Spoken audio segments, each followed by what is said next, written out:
It was the Passover, the high point of the Jewish calendar. This would be the third Passover that we disciples were to celebrate with Jesus. Little did we know this would be the last.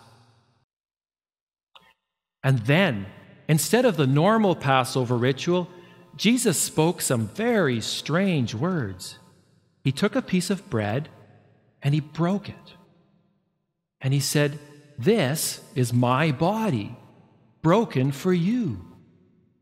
And he passed it around and we ate it, all the time wondering what he meant. Then he took the cup and he said, "This cup is the new covenant in my blood, which is poured out for you." He passed it around and we drank, but we were so confused.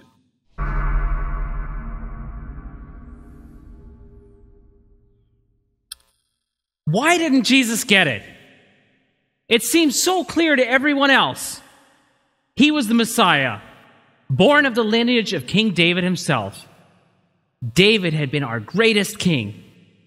He put all of our enemies in their place and elevated Israel to the status that God had destined for us. And the Messiah would do the same once and for all.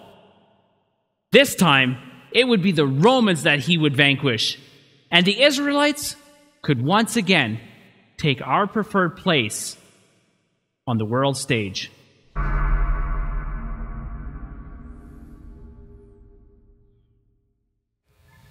It seemed like everything we had done in those past 3 years was for naught. Everything I had learned was gone.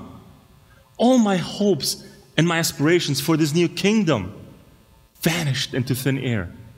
My best friend, my master, my Lord was on trial for his life, and I failed him. I fled into the night, and I wept until I could weep no more. And then I wept again.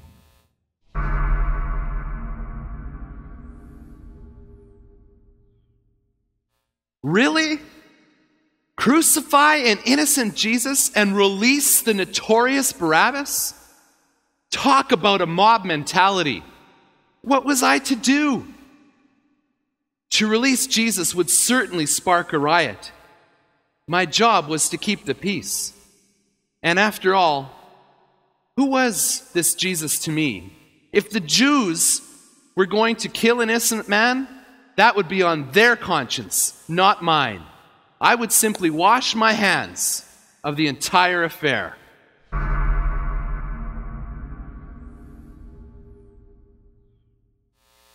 Jesus, why are you on that cross?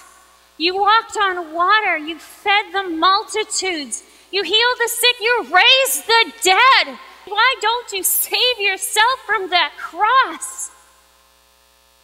A mother's love would move heaven and earth to rescue you from there.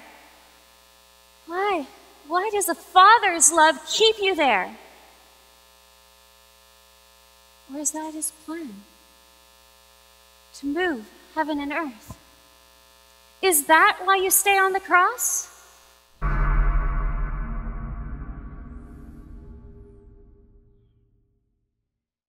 Then suddenly, the world went black. It's like a thick, heavy darkness has settled over this place. And it has lasted about 3 hours now. And just moments ago, Jesus cried out, my God, why have you forsaken me?" And it really seems like this God has turned his back on Jesus. A simple, "It is finished," and he died. It was almost peaceful at the end.